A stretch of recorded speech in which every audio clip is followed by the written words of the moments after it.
Hi there, Stampers, and thanks for joining me today. On this gorgeous card, we will be learning a technique called Shimmery Pastels. Look how gorgeous these butterflies are. Oh my gosh, to die for. Are you ready to see how it's done? Let's get started. Alright, I'm going to start with a panel of Stampin' Up's glossy cardstock and some white shimmer paint. And even though this is not in the catalog any longer, we can still order this. So you want to shake it up good. This technique actually uses some clear plastic wrap. I love it when we can use regular household stuff for cool techniques. You just need a little piece, crumple it up, and we will splash a little bit of the shimmer paint on here. And then we're just going to dab it. Then we'll dab it on our glossy cardstock. And if you're patient, you can set that aside to dry. If you're impatient like me, take your heat tool. And when that's dry, we'll be using the Stampin Pastels for this. These are awesome. We haven't used these in a while. This is a pack of 48 of Stampin' Up's colors made to match all the papers and inks. And it's all in one awesome, convenient tin. And it doesn't even matter when they break because they give off better color when they break. So I'll be taking a Sponge Dauber and I'm going to use some of the light browns and the purples. So I'm just going to take and rub that right over. This is some of the creamy caramel here. And then I'll take some of the purple. There's one way up here. I don't know if you can see that. And rub that over.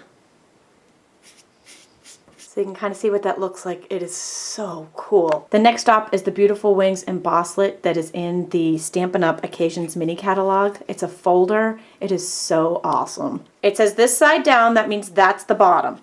So place your words right side up. We're going to sandwich our little embosslit in between two cutting pads. Stick it on top of the multi-purpose platform and run it through. Isn't that super cool? These guys just pop right out. Now for the background, we'll use the large and Francais background stamp set. I'm going to flip that upside down, take some creamy caramel ink and ink it up. And then we'll take our paper and lay it right on top instead of doing it the other way around. Instead of stamping onto the paper, these large background stamps get a really good coverage this way. Next we'll take this scallop border punch across the bottom. I like to use this one upside down, and I like to just line up the last punch.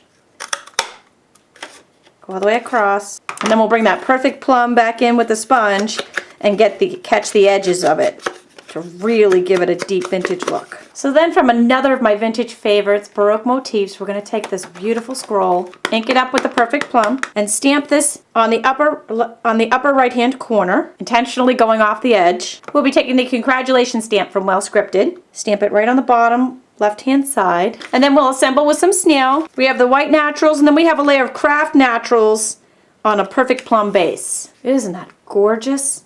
Even without the butterflies, it's beautiful. Next, we'll take some Stampin Dimensionals for our butterflies. And we'll just have those butterflies just flying right up the card. I'm using some of the edging on the dimensionals. Don't like to waste, but one dimensional was a little bit too wide. The second biggest butterfly, but that little edging was perfect. And then the last two, then we'll use mini glue dots on the last two. Just stick them right to the glue dot and right onto your card. Oh, I am in love. Isn't it gorgeous? Now on my original, I used some yellows in here. On this one, I used some browns.